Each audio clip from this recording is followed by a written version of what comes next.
اشال خان اور آپ دیکھ رہے ہیں ایشی میٹس۔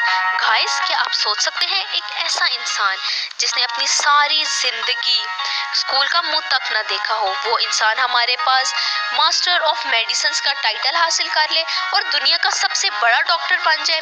جی ہاں گائز، یہ واقعہ ہمارے پاس ہماری میڈیکل ہسٹری میں ہو چکا ہے۔ ایک ایسا انسان جس نے ساری زندگی اسکول، کالج اور یونیورسٹی کا منہ نہیں دیکھا، وہ ہمارے پاس ماسٹر آف میڈیسنز کا ٹائٹل لے چکا ہے۔ جی ہاں گائز، میں ہیملٹن کی بات کر رہی ہوں۔ ویڈیو سٹارٹ کرنے سے پہلے اگر آپ نے ابھی تک میرا چینل سبسکرائب نہیں کیا تو چینل سبسکرائب کر دیں اور بیل آئیکن دبانا مت بھولیے گا۔ سب سے پہلے بات کرتے ہیں ہیملٹن کی۔ گائز، ہیملٹن کون تھا؟ ہیملٹن ہمارے پاس ایک چھوٹے سے گاؤں میں رہنے والا ایک ان پڑھ انسان تھا جس کے والد ایک غریب چرواہے تھے۔ وہ سارا دن بکریوں کو چراہا کرتے تھے۔ اس کے ساتھ ہی ہیملٹن ہمارے پاس ایک بہت ہی غریب انسان کا بیٹا تھا۔ وہ بکری کی کھال پہننے پر مجبور تھا اور پہاڑوں پر سارا دن ننگے پاؤں پھرتا تھا۔ بدقسمتی سے ہیملٹن کے والد اس کے بچپن میں بیمار ہو گئے۔ اس وجہ سے اسے بھیڑ بکریوں کو چھوڑ کر قریب ہی ایک ٹاؤن، کیپ ٹاؤن آنا پڑا۔ ان دنوں کیپ ٹاؤن یونیورسٹی میں تعمیرات جاری تھی۔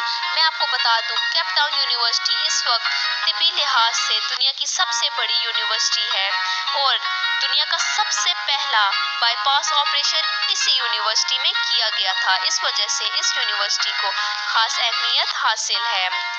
اس یونیورسٹی میں تعمیرات کا کام اس ٹائم پر جاری تھا۔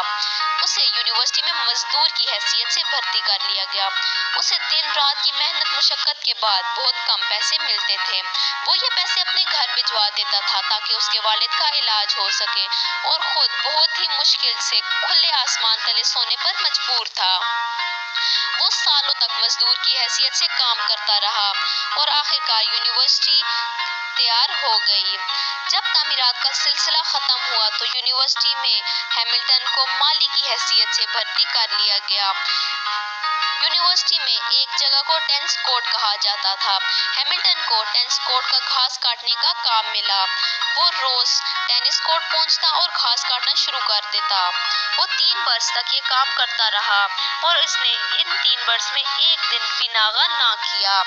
پھر اس کی زندگی میں ایک عجیب سا موڑ آیا اور وہ میڈیکل سائنس کے اس مقام تک پہنچا جہاں تک آج تک کوئی دوسرا ڈاکٹر بھی نہیں پہنچ سکا۔ ہوا یوں کہ ایک دن اس یونیورسٹی کے ایک پروفیسر رابرٹ جوز جرافے پر تحقیق کر رہے تھے۔ وہ مختلف جانوروں پر اس یونیورسٹی میں تحقیق کرتے رہتے تھے۔ وہ یہ دیکھنا چاہتے تھے کہ جرافہ جب پانی پینے کے لیے اپنی گردن زمین تک جھکاتا ہے تو اسے بے ہوشی کا دورہ کیوں نہیں پڑتا۔ انہوں نے اپنے آپریشن ٹیبل پر ایک جرافے کو بے ہوش کیا اور اسے لٹایا، لیکن جو ہی انہوں نے آپریشن شروع کیا، جرافے نے اپنی گردن ہلانا شروع کر دی۔ اس لیے انہیں ایک ایسے مضبوط شخص کی ضرورت پڑی جو کہ اس کی گردن کو مضبوطی سے جکڑ کر رکھ لے۔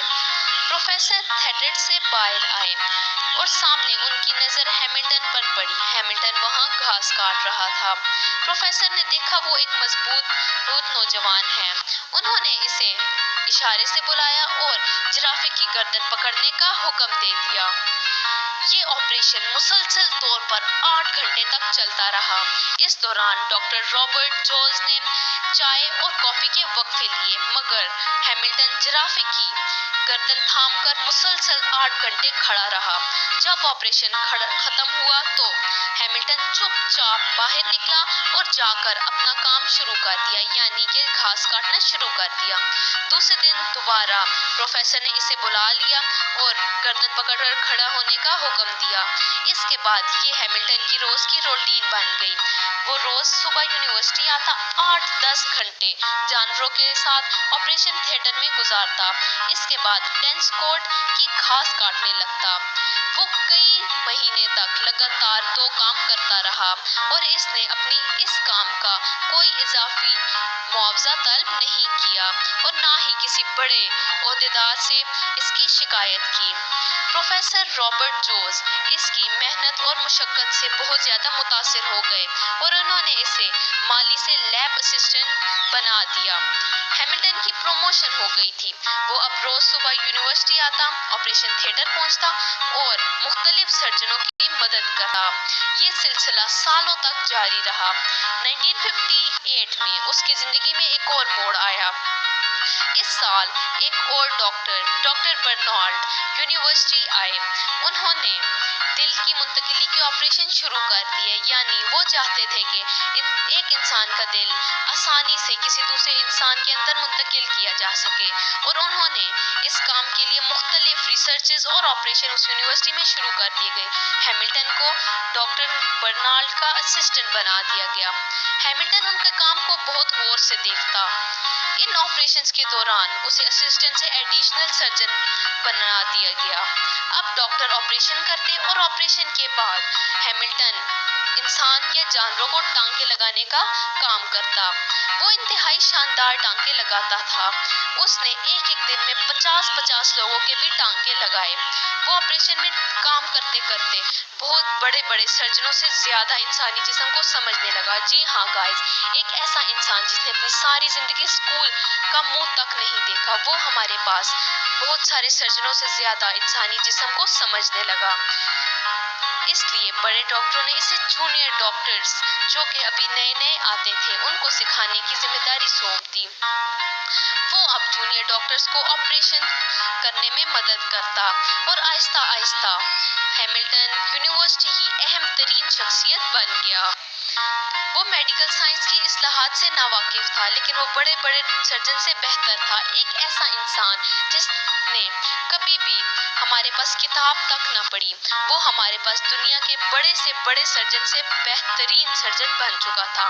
1970 میں اس کی زندگی نے تیسرا موڑ لیا۔ اس سال اس یونیورسٹی میں لیور یعنی جگر پر تحقیق شروع ہوئی تھی۔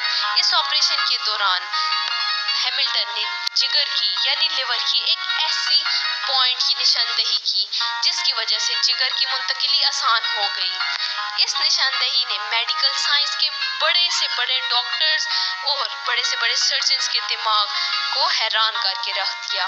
آج جب دنیا کے کسی کونے میں کسی شخص کے جگر کا آپریشن ہوتا ہے اور مریض آنکھ کھول کر دنیا کی روشنیوں کو دیکھتا ہے تو اس کا ثواب ہیملٹن کو جاتا ہے۔ ہیملٹن نے یہ مقام محنت اور مشقت سے حاصل کیا۔ وہ 50 سال تک کیپ ٹاؤن یونیورسٹی سے وابستہ رہا۔ ان 50 سالوں میں اس نے ایک دن بھی ناغہ نہ کیا۔ وہ رات 3 بجے گھر سے نکلتا، 14 میل پیدل چلنے کے بعد وہ یونیورسٹی پہنچتا اور ٹھیک 6 بجے تھیٹر میں داخل ہوتا۔ اس 50 برسوں میں اس نے کبھی کسی سے بھی تنخواہ میں اضافے کا مطالبہ نہیں کیا۔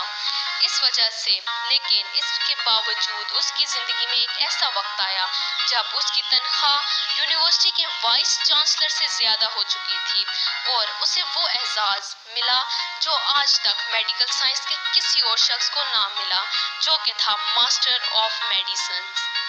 وہ میڈیکل ہسٹری کا پہلا ان پڑھ استاد بن گیا۔ وہ پہلا ان پڑھ سرجن تھا جس نے زندگی میں 30,000 سرجنوں کو ٹریننگ دی۔ اس کی وفات 2005 میں ہوئی تو اس کو یونیورسٹی میں دفن کر دیا گیا اور اس کے بعد یونیورسٹی سے پاس ہونے والے ہر سرجن کے لیے لازم قرار دے دیا گیا کہ وہ ڈگری لینے کے بعد اس کی قبر پر آئیں، دعا کریں، تصویر بنائیں اور اس کے بعد اپنی عملی زندگی کا باقاعدہ طور پر آغاز کریں۔ جی ہاں گائز، ایک ایسا انسان جس نے زندگی میں ایک دفعہ بھی اسکول نہ دیکھا تھا، وہ ہمارے پاس دنیا کا سب سے بڑا سرجن کہلانے لگا۔ جس دن اسے جرافے کی گردن پکڑنے کے لیے آپریشن تھیٹر میں بلایا گیا تھا، اگر وہ اس دن انکار کر دیتا، اگر وہ اس دن یہ کہہ دیتا کہ میں مالی ہوں، میرا کام جرافوں کی گردنیں پکڑنا نہیں، تو وہ مرتے دم تک مالی ہی رہتا۔ یہ اس کی ایک ہاں اور 8 گھنٹے کی اضافی محنت اور مشقت تھی جس نے اس کے لیے کامیابی اور کے دروازے کھول دیے اور وہ سرجنوں کا سب سے بڑا سرجن بن گیا۔ ایک ان پڑھ انسان سرجنوں کا سرجن بن گیا۔ ہم میں سے زیادہ تر لوگ زندگی بھر جاب کی تلاش کرتے ہیں، جبکہ ہمیں جاب کی نہیں، کام کی تلاش کرنی چاہیے۔ دنیا کی ہر جاب کا کوئی نہ کوئی ایک کرائٹیریا ہوتا ہے اور یہ جاب صرف اسی انسان کو ملتی ہے جو اس کرائٹیریا پر پورا اترتا ہے، جبکہ کام کا کوئی کرائٹیریا نہیں ہوتا۔ میں اگر چاہوں تو چند منٹوں میں دنیا کا کوئی بھی بڑے سے بڑا کام کر سکتا ہوں اور دنیا کی کوئی طاقت مجھے اس کام سے باز نہیں رکھ سکتی۔ ہیملٹن اس راز کو پا گیا تھا، لہٰذا اس نے جاب کی بجائے کام